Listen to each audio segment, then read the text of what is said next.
اللہ کی قسم، جھک جانے میں جو عزت ہے وہ سر اٹھانے میں نہیں ہے، چپ رہنے میں جو سکون ہے وہ جواب دینے میں نہیں ہے۔ ایک عورت نے پوچھا یا رسول اللہ میرے خامند کا میرے اوپر کیا حق ہے؟ آپ نے فرمایا تیرے خامند کے جسم پہ پھوڑے نکل آئیں اور ان میں گندا پانی جمع ہو جائے اور تو زبان سے چاٹ چاٹ کے اس کے زخم صاف کرے تو بھی تو نے خامند کا حق ادا نہیں کیا۔ دونوں کو بیلنس کیا ہے۔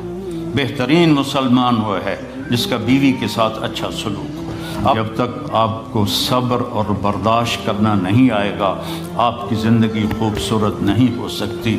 غصے کو پینا سیکھو، غصے کو دبانا سیکھو، غصے کے وقت چپ رہنا سیکھو تو آپ کی زندگی بڑی خوبصورت ہو جائے گی۔ دل دریا سمندروں ڈوبے کون دلانیاں جانے ہو، وچے بیڑے وچے جھیڑے وچے ونج مہانے ہو۔ میرے نبی نے گھروں کو آباد کرنے کا ایک خوبصورت طریقہ بتایا کہ اس زبان پہ قابو کر لو، اس زبان پہ قابو کر لو، خاموش رہنا سیکھ لو۔ غصے کے بیوی کو غصہ چڑھ جائے تو خامند چپ کر جائے، خامند کو غصہ چڑھے تو بیوی چپ کر جائے تو آپ کا گھر خوبصورت رہے گا۔ اگر دونوں ہی آگ لگ گئی اور دونوں ہی بولنا شروع ہو گئے تو آپ بھی گئے، آپ کے بچے بھی گئے۔ اپنی زبان پہ قابو پانا سیکھو۔ ہماری ایک دھوبن تھی ماسی شریفہ، فوت ہوگی بیچاری، وہ تھی بڑی لڑاکی، چھوٹے قادی آئے تھے، چنگا شرلی پٹاخہ ہے، تو وہ آئی میری بہن کے پاس، کہتی بی بی میریاں نوواں میرے نال بڑا لڑدیاں، لڑتی آپ تھی، میریاں نوواں میرے نال بڑا لڑدیاں، میں نے کوئی تویز دے کہ ساریاں میریاں نوکر بن جانا۔ اب میری بہن کو تو پتہ تھا کہ ماشاءاللہ آپ سوا سیر ہے، تو میری بہن تویز گنڈے کا ہمارے ملک میں بڑا رواج ہے، تو ایسے الٹی سیدھے لکیریں لگا کے نا تو رول کر کے چھوٹا سا بنا کے نا کہا کہ ماسی جب تیری لڑائی ہونے لگے تو یہ تعویذ تم نے یہاں رکھ لینا اور چک مار لینا ایسے، اور اس کو گرنے نہیں دینا، گر گیا تو وہ تیری خیر کوئی نہیں۔ اور اس نے کیا کیا، اس کو چپ کروانے کا طریقہ، تو تعویذ کی تو بڑی اہمیت ہوتی ہے۔ تو ایک ہفتے کے بعد آ گئی، بی بی تو بڑا چنگا تویز دیتا، ساری لڑائی ختم ہو گئی کیونکہ ماسی شریفہ چپ ہو گئی۔ تو یہ سب ان عورتوں کو بھی تعویذ دیتا ہوں، ماسی شریفہ والا آپ کو بھی دیتا ہوں، ماسی شریفہ والا تعویذ لے لو، آپ کی زندگی بڑی خوشحال ہو جائے گی۔ اللہ کی قسم، جھک جانے میں جو عزت ہے وہ سر اٹھانے میں نہیں ہے، چپ رہنے میں جو سکون ہے وہ جواب دینے میں نہیں ہے۔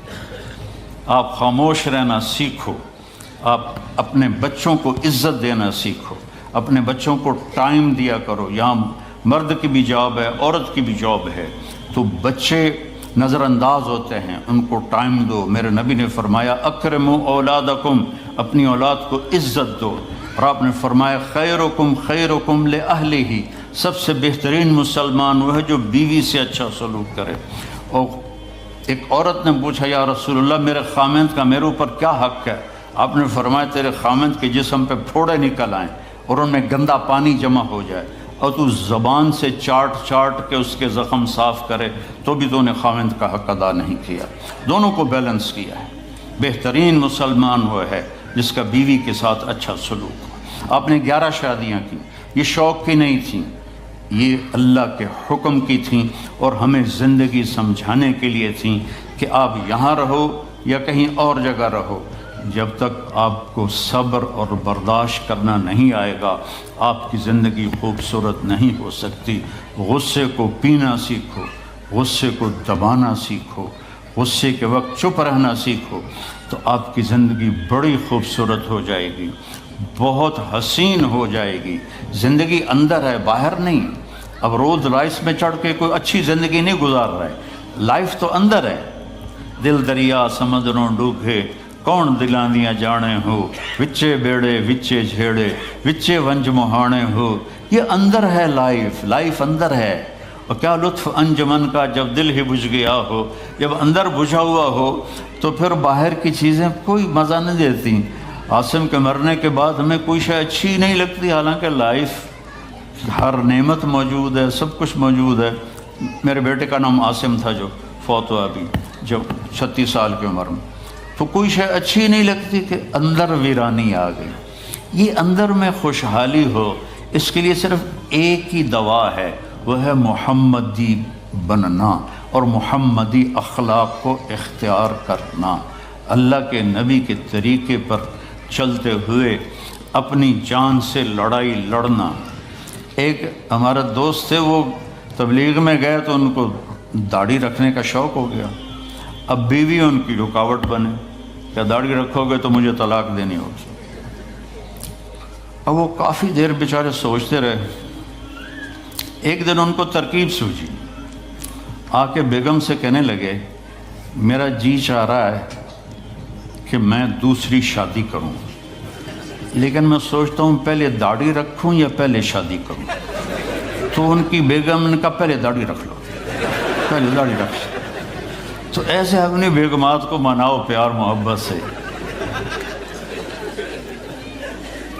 عزت تو نبی کے طریقے میں ہے، نبی کا طریقہ چھوڑ کے میرا والد مجھے ڈاکٹر بنانا چاہتا تھا، تو آج میں یہاں کھڑا ہوتا، اگر میں ڈاکٹر ہوتا، میرا چھوٹا بھائی ڈاکٹر ہے، بہت اعلیٰ ڈاکٹر ہے، تو میں یہاں کھڑا ہوتا۔ مجھے یہاں میرے نبی کا طریقہ لے کر آیا ہے، میرے نبی کی سنت لے کر آئی ہے، میرے نبی کی زندگی لے کر آئی ہے، اور آپ جس محبت سے تشریف لائے ہیں اس کے پیچھے میرے نبی کی زندگی ہے۔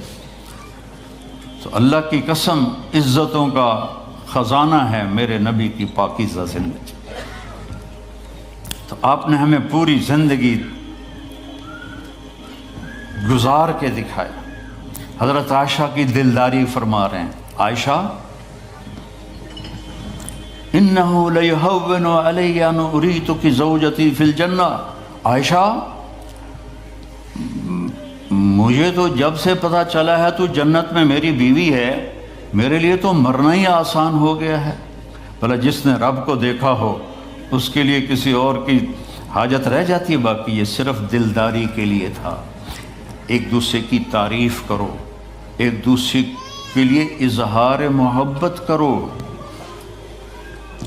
آج کا ماحول ایسا ہے، بیگم سے کہو گے آئی لو یو، کی خیر تو ہے کی ہے، وہ تم سے کہے گی آئی لو یو تو تم بھی پوچھو گے خیر تو ہے، کوئی چکر تو نہیں آ رہے۔ اظہار کرو، اظہار محبت کرو، اس سے آپ کے پاؤنڈنگ ہوگی۔ اولاد کو ماں باپ سمجھتے ہیں بس ہماری اولاد ہے، ہمیں ان سے پیار ہے، ان کو عزت دو، ان سے اظہار محبت کرو۔ ڈاکٹر عبدالحی صاحب ایک بڑے بزرگ گزرے ہیں، وہ اپنے ایک مرید کے ہاں کھانے پہ گئے تو پوچھنے لگے کھانا کس نے بنایا؟ تو مرید نے کہا جی میری بیگم نے بنایا۔ کہا اس کو بلاؤ۔ ان کی بیگم آ گئی تو فرمانے لگے بیٹی آپ کا کھانا کھایا بہت ہی اچھا تھا، بہت مزے کا تھا۔ وہ رونے لگی دھاڑ دھاڑ۔ تو وہ ڈاکٹر صاحب پریشان ہو گئے کہ بیٹی خیریت تو ہے، کیا ہوا؟ تو وہ کہنے لگی حضرت آپ کے مرید کے پاس مجھے 30 برس ہو گئے، 30 سال، کبھی ایک دن اس نے میری کسی چیز کی تعریف نہیں کی۔ تو اظہار کرو، اظہار کرو۔ حضرت فاطمہ وہاں سے دروازے میں داخل ہو رہی ہیں، آپ کمرے میں بیٹھے ہوئے ہیں یا لیٹے ہوئے ہیں یا کرسی پر ہیں یا زمین پر ہے، جو ہی حضرت فاطمہ تھے تو ایسے تیزی سے آگے بڑھتے تھے، وہیں نہیں کھڑے رہتے تھے، اور ایسے حضرت فاطمہ کا ہاتھ پکڑ لیتے تھے اور اس کو یہاں بوسہ دیتے تھے، اور کبھی ماتھے کا بوسہ لیتے تھے، پھر ہاتھ پکڑے پکڑے ان کو ایسے لاتے اور چارپائی پہ بٹھاتے، اس کے بعد خود بیٹھتے تھے۔ یہ میرے نبی کی عزت ہے اولاد کے ساتھ، یہ عزت دو، وہ تمہارے رہیں گے، تمہارے بن کے چلیں گے۔ ان کو نصیحت کی ضرورت نہیں ہے، ان کو تمہارے پیار کی ضرورت ہے۔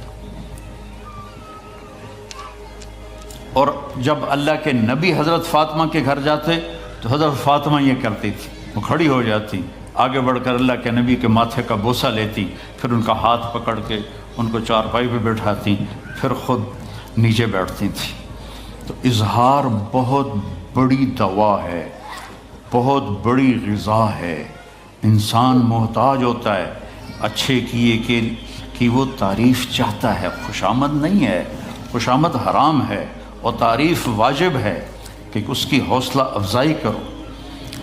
تو یہ آپ کے بڑے گھر سے اور بڑی گاڑیوں سے آپ کی زندگی خوبصورت نہیں بنے گی، نبی پاک صلی اللہ علیہ وسلم کی مبارک زندگی کو اپنانے سے آپ کی زندگی خوبصورت بنے گی۔ باقی سب دھوکہ ہے، میرے رب کی قسم، سب فریب ہے۔ کچھ سال پہلے یہاں سے کوئی بڑے تاجر کی بیگم گئیں وہاں لاہور، تو مجھے انہوں نے ملنے کی خواہش ظاہر کی، تو ملانے والے نے کہا کہ یہ خاتون کے جو خامد ہیں وہ پاؤنڈ میں اربوں پتی ہیں، پاؤنڈ میں۔ ٹھیک ہے، وہ آ گئی اور آ کے رونا شروع کر دیا کہ لوگ مجھے سمجھتے ہیں میں بڑی خوش قسمت ہوں، بڑی دولت ہے، بڑی گاڑیاں ہیں، لیکن میں سب کو کیا کروں، میرے خامد کا سلوک ہی اچھا نہیں۔ ہر شے اس نے زیرو کر دی کہ سلوک اچھا نہیں۔ اس کے چند دن بعد ایک اور واقعہ پیش آیا۔ ایک نوجوان میرے پاس آیا کہ حضرت اللہ نے دنیا کی ہر دولت دی ہے، ہر شے دی ہے، لیکن میری بیوی کی زبان 30 فٹ لمبی، میں کہ 29.5 فٹ کٹ دے باقی ران دے، کہ اس کی زبان بڑی لمبی ہے، میں تنگ، اگر بچے نہ ہوتے تو میں اس کو طلاق دے دیتا۔